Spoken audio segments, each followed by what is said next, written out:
Hey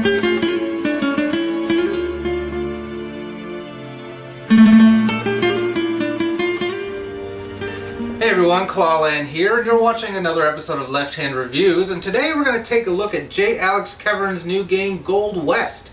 Gold West is an area control and resource management game that plays in about 45 to 60 minutes, which is fairly accurate, with 2 to 4 players.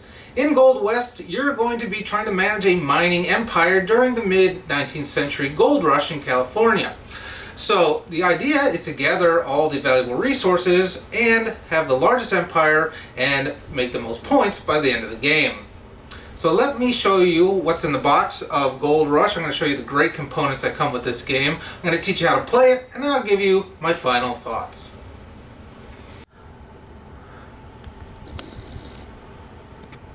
First thing you'll notice about the box, as you do with basically every TMG release, is it's a really high quality. It's thick, it's got a really nice smooth finish, and it just looks amazing. So let's open it up, and you're going to see tons and tons of pieces. So each player is going to have a whole bunch of pieces in their color. You have influence, which are these discs, you have camps, which are the little triangles, and you have even little stagecoaches, and there's a little miner in there somewhere. So we have white, purple, I have a teal blue, and orange. You can see a little miner there. Then you're going to have the tokens here that are placed on the board that represent all the different mines and the resources that can be taken from those mines. Those are going to be placed randomly face down, so you don't necessarily know what resources are where. Then you have the various Boomtown tokens. I'm going to explain those a little bit later. But there's some areas on the board that represent the little town bordering the mines, where will aid you in getting endgame victory points. You have some cards here. The cards are investment cards. We have all the various tokens here. Yellow is gold, black is stone, the orange is copper, the silver is silver, and the green is wood. And you have the board, which actually goes together in a few pieces, and then the various plots where the mines are. Your rule book. The rule book is very, very nice. It's full color. It is impeccably written. I had absolutely no questions on how to play the game after reading this, and it has a very interesting way of doing components and setup. So as opposed to, like, say, your typical game like a Fantasy Flight where it has several pages of just the components, which I do like, this does it a little bit differently. It does the setup and the components together. So it says the first part of the setup is setting up the board. And you're going to have one board and 56 mining tokens, and it shows you what to do with those. And the second step of setup is going to be the player pieces. You're going to have 4 player boards, 4 miner tokens, etc., etc., etc. So it kind of combines. I guess it saves a little bit of space. But the nice thing is it tells you exactly what pieces you need for that step of setup, which is a little bit different. A lot of games will have a manifest of components, and then they will say in the setup, place these pieces there. And sometimes if there's no pictures, it's hard to know what pieces they're referring to. And then finally, you have the player boards. Player boards here have areas for influence depending on where you build your mines. This is an area down here where you put all your pieces to track them. And then this area here is where you're going to be placing your resources in a very Trajan style manner. And I'll show you that when we get it set up. So without further ado, let me set up a 2-player game. I'm going to show you how to play Gold West. So here's the typical setup for a 2-player game. Each player is going to have their player board with all their pieces spread out on it. You're going to have some starting resources, as well as your stagecoaches here on the shipment track. Your little miners are on the point track. You have your investment cards and investment bonus on the right side of the board. You have some bonus tokens for the shipment track up at the top. And then, of course, the main focus is the whole mining locations here. Now, those little star-shaped cardboard pieces were just placed in here randomly. On a 2-player game, the leftmost and rightmost ones are actually going to be face down, but when you're playing with more players, those will be face up. Then what we did was placed all of the mining tokens face down and then flipped face up each of the mining tokens that borders the lake here. So on your turn, it's very straightforward. Each of the player Mats is going to show you what to do. First thing you do is you activate your supply track, then you use metals, and then you build or loot. So to activate your supply track, you're going to grab all of the resources that you have in one of your particular supply areas, bins here. So let's say I'm going to select this one, and then you're going to place them one piece at a time in every bin above it. So pick these up, put one here, put one at the top. Later in the game, let's say I had just 3 here, I could grab all 3 of these, and then I drop them all up at the top. Or if I had 3 here, it would be 1, and then the remaining up at the top. The ones that get dropped up here at the top is called your usage area, and those are the ones you're actually going to use this turn. Let's replay my turn. I'm going to grab this, I'm going to drop 1 here, and drop 1 there. Then what I'm going to do is use metals. Unfortunately, I don't have any metals here in my usage area. The metals would be your silver, copper, and gold. But I do have some stone, so I'm going to go to the next step, which is build or loot. And this is where you're going to build a camp or settlement, or essentially loot a mining area. Since I do have a wood, I can build a camp. A camp costs you 1 wood or 1 stone. And if you have a wood and a stone, you can build a settlement, which gives you a little bit more influence. So I'm going to take this, spend it, grab a camp, and place it on any of the face-up mining locations. So let's say I'm going to place it right here. This allows me to then grab a silver and 2 copper. So I'm going to take a silver, 2 copper. I'm going to place this onto my player board to indicate that I have some influence now in the copper mines, like so. And then I got to take all 3 of these that I received and place them in one of these 3 areas. Now if I put them up here at the top, on my next turn I can just grab everything and use it, which is kind of good. But if I place it down here lower, I'll get points for that. So let's say I'm going to put them here, so this is going to get me 2 points because I'm foregoing using them immediately. So then I would move up 2 points on the score track here. And then finally you're going to flip over any mining locations that bordered the one that you just built on. So let's go to our other player. Player number 2 here is going to do a similar action. He's going to take this, he's going to drop the stone there and the metal there. So now he's done his supply track. Now he's going to use his metals. So here he has a silver to use. These are the 3 areas that you can use metals. You can ship them on the shipping track. Each metal lets you move your stagecoach up 1 space on the shipping track. So if he spent this silver here, he would move up 1 on the silver track. Every time you cross this line here, you'll get 2 points. You cross this line, you get 3 points. But also when you cross this line here and this line here, you're going to get points on these tokens as indicated. The first person to cross is going to get 7, 8, and 9 points. The second person to cross is going to get 4, 5, and 6 points, and the third and fourth player, if you're playing with that many, will not get any bonus points for crossing those lines. So it's in your best interests to ship early to get maximum points. Another thing that you can do with metals is down here at Boomtown. So Boomtown is an area where you can place influence that will grant you endgame bonus points. There are several of these tiles that come with the game, and you just randomly pick a few, which is really neat. So each time that you play, you're going to have different Boomtown buildings. So for example, this says the shipping office. If you have an influence placed on the shipping office, you're going to get 2 victory points per shipping bonus token. Meaning for every one of these tokens that you have at the end of the game, it's going to give you 2 more points. Now in order to place some influence down here in Boomtown, you basically need 2 resources, and you take the intersection of those 2 resources. So if I had 2 copper resources, the intersection between this copper and this copper is right here. So I would take one of my influence, or in this case orange would take one of their influence and place it on that intersection. And this particular space is a little bit different. It just gives you 4 bonus points immediately. Say I had a silver and a silver. I only have 1 silver, but if I had 2, the intersection is right here. So I put an influence here. And at the end of the game, since I now have an influence on the town hall, it'll give me 1 VP per settlement that I built. And you can have multiple VPs on the same Boomtown building. You can never have multiple ones on the same space, but since the town hall is these two spaces, this would just double your bonus, so you get 2 points per settlement. You can only do one Boomtown office per turn. So if you had 4 resources, you couldn't place on 2 different areas. You can only do that once per turn. So maybe you would use 2 of them to place on the Boomtown, and your remaining 2, maybe you would ship those. But then the third and final place that you can spend influence is in the investment area.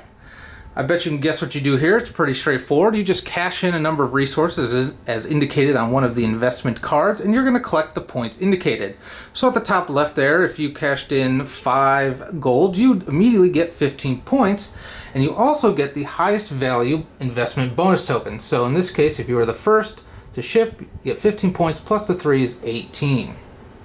Then the next person would get whichever investment they can fulfill plus 2 points, etc. Some of these also have some little bonuses. For example, this one down here, if you cash in 3 silvers and a copper, you get 7 points, but you also have the ability to upgrade one of your camps to a settlement immediately. You have some other ones here that will grant you additional influence in a chosen mine site. So this will give you 8 points and 1 additional influence on the copper mine track. So down here, you would just take one of your discs and put it there to indicate that bonus influence, etc. And again, similar to Boomtown, you're only allowed to do 1 investment per turn. Alright, so since player number 2 only has 1 silver, he's going to ship it. So we're going to place it in the general supply. He's going to move up 1 here on the shipping track. Since he didn't cross this line and he didn't cross one of these lines, there are no points awarded for that just yet. Now he has the ability to build or loot, or rather you must build or loot. He does not have any resources. He does not have a wood or a stone to build, so he must loot. In order to loot, again, you take one of your camp pieces here, but you're going to place it in the wanted area of the board, and you immediately will lose a point. Then at the end of the game, whoever has the most of their camps in the wanted area is going to lose 1 point per camp that they have in there. Then what this player is going to do is select one of the face-up pieces here, say this one, and they're going to get 2 gold for that. So they would take 2 gold. Let's say they want to use it quickly, so they're going to put it up here. They get 0 points for placing it in that top bin. But instead of taking this and putting it onto their gold influence track, this just gets placed back in the box because they looted. They didn't come by this mine lawfully, so therefore they're not going to reap the benefits of owning it. So this space is going to remain empty, and then we're just going to flip again the bordering mining areas.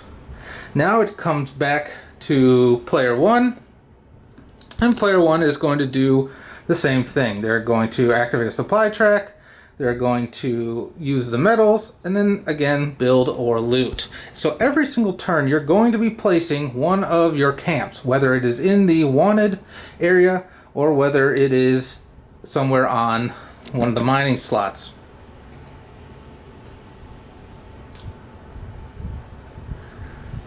So let me just show you how you would build a settlement and how that differs from a camp. So let's just pretend it's back to player 2 again.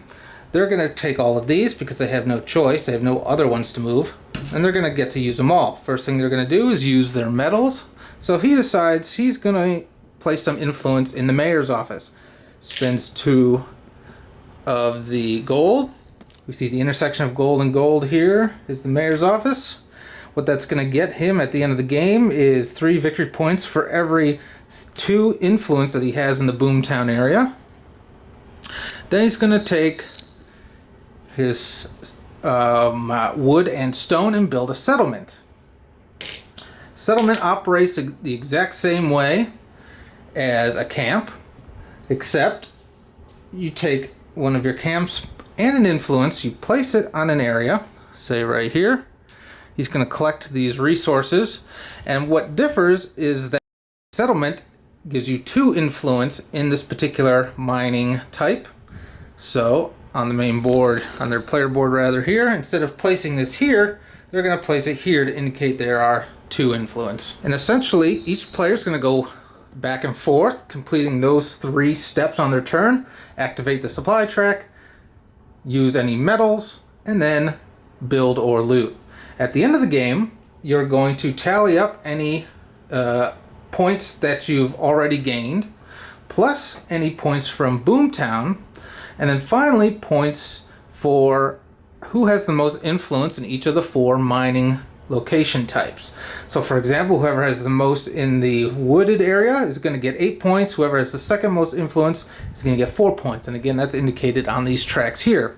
So a person that has several camps built is going to have fewer points than the person that has settlements built. So keep that in mind. That is why settlements are very valuable. And last but not least, each person is going to score 2 points for their largest contiguous group of camps and settlements. So if I had if player 2 rather had a whole bunch of orange camps in this area and settlements, they're going to add up 2 points for each of those in their largest group. And whoever has the most points at the end of the game is going to win. So that's how you play Gold West. I really enjoyed playing this game. It was so basic as far as the rule set is concerned, but so much fun. It's really easy to teach, which makes it actually a really good gateway game, I would think.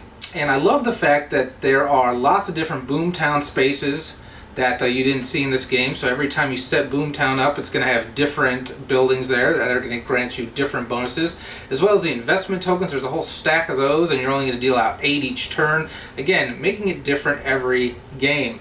The way that you set up the mining locations, again, random, different every time. So I really enjoyed this game while playing it. And I love resource management games. I love the how you pick up the various pieces and move them.